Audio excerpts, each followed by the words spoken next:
Hi guys! Welcome back to my YouTube channel. This is Jen Dormiendo. So kung bago ka lang dito sa aking YouTube channel, please subscribe. Okay, so ito na po yung part 3 ng aking condo tour. And pasensya na po talaga sa mga subscribers ko. Wow, ang dami subscribers. Sa subscribers ko na nag-antay nitong part 3, pasensya na po at tatagalan yung upload. Bago nga tayo mag-start ng aking condo tour, ay magbigay lang po ako ng mga information about sa condo renovation na ginawa ko. Okay, let's start with the kitchen and cabinet. So, sa cabinet po at kitchen, IKEA po yung gumawa. Yung hindi lang kasama sa ginawa ng IKEA is yung backsplash ng kitchen ko.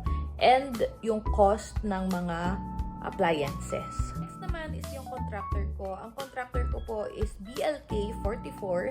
Meron silang mga social media accounts. So, pwede nyo silang i-message if ever nagustuhan nyo yung condo renovation ko. So, yung theme ng condo is minimalist and may pagka-industrial ng very light.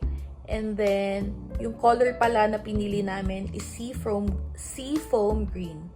Ayan, seafoam green. Bulol lang, no? Seafoam green yung color nung pinili namin. Maganda siya, maaliwalas. Parang lahat ng bisita ko, parang gusto nilang matulog kasi nga ang aliwalas ng lugar. Ayan, so hindi ko pa papahabain. So if you have any questions, just comment down below and sasagutin ko po yan. Let's start the condo tour in 3, 2,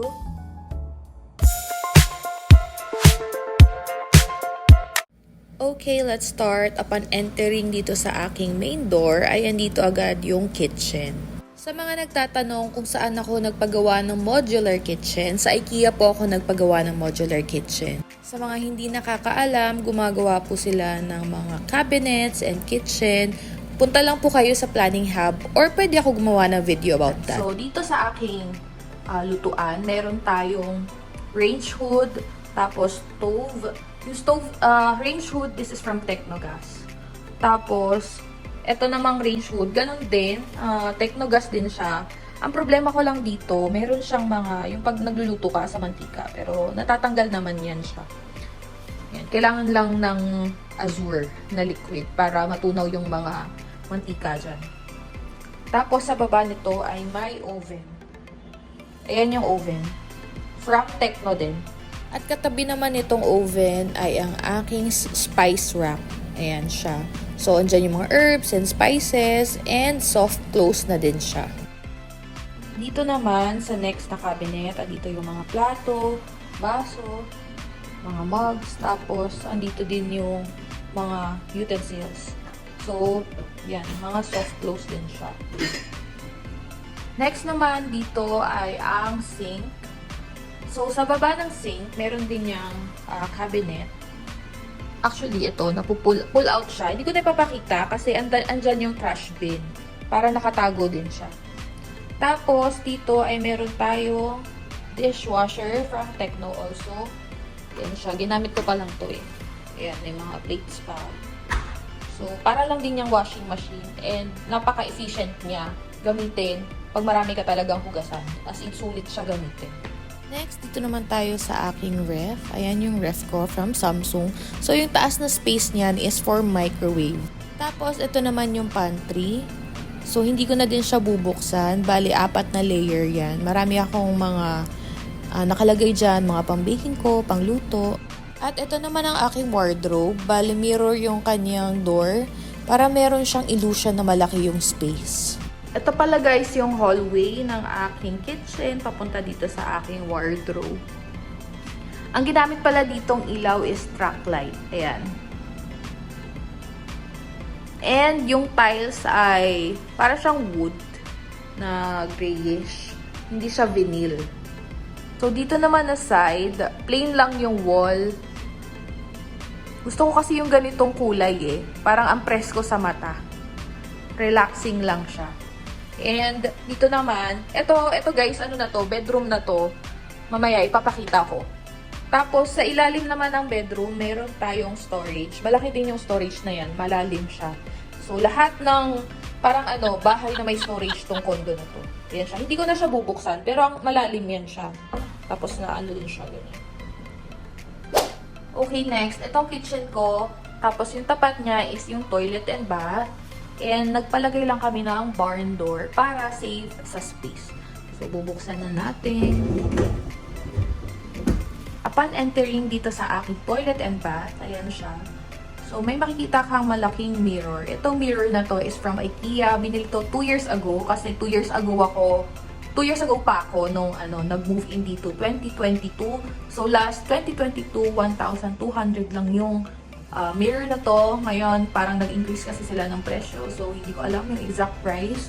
Pero ayan siya, ang ganda niya. Bagay siya dito sa aking toilet and bath. Ganito pala yung tiles ng aking toilet and bath. So ano to siya, subway tiles. Kakolor din siya nung nasa kitchen.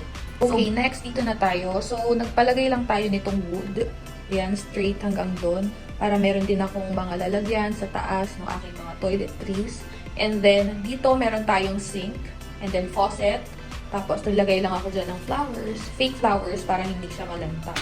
And then, dito naman, ay ang aking toilet. So, yung toilet na yan is from Toto. Ito yung Japanese toilet. Yung may, pindutan. Mga ganyan-ganyan. May dryer. Merong ito. So, yeah. From Toto. Next, dito tayo sa aking bathroom area. So, nagpalagay lang kami ng glass. Ayan, para hindi tumatalsik yung tubig sa labas habang naliligo. And then, meron din tayo shower head. And then, handheld na shower. Water heater. And naka-subway tiles na din yan. Tapos, meron din ditong bathroom niche and faucet. At ito nga yung tiles na ginamit natin dito sa bathroom para hindi madulas.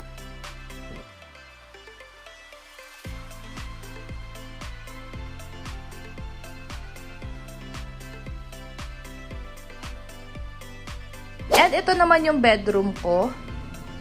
Double bed yung size ng bed. Tapos, meron lang tayong ilaw doon. Ito yung switch. Ayan. Kung gusto mo magbasa, pwede. So, ganyan siya pag walang ilaw. Yan, mukha lang siyang maliit. Pero, malaki naman siya sa personal. Kasya ang dalawang tao.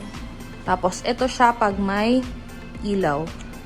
Yung baba pala nitong bed ay storage. Ayan, storage yan. Tapos, yung pinakita ko kanina, storage din yon. And then, makakaakyat ka dito sa bed gamit tong hagdan. Pull out yung hagdan. So, yan, pwede mo siyang itago. Ayan. So, ganyan lang siya. Sa umaga naman, ganito yung itsura ng bedroom ko. Ayan, nakatago siya. Tapos, paggabi, ayan, bubuksan natin siya. Pwede na tayo matulog. Next naman, dito tayo sa aking living room and dining. So, yung color nga ng wall natin ay lime wash. Ayan siya. And industrial yung finish. May TV tayo dito and console table. Tapos, ito naman, binili ko to sa IKEA. Ayan. So, kasama din yung sofa and side table. So, ganyan lang yung itsura niya. Simple lang. 8,000 yan noon. 2 years ago, tapos 1,000 naman yung side table. Tapos naglagay lang tayo dito ng wall lamp. This is from Tolomeo Artemide. And here's the final look of my living room / dining room. If you like this video, click like and please subscribe to my YouTube channel. Thank you for watching. I'll see you on my next vlog. Bye!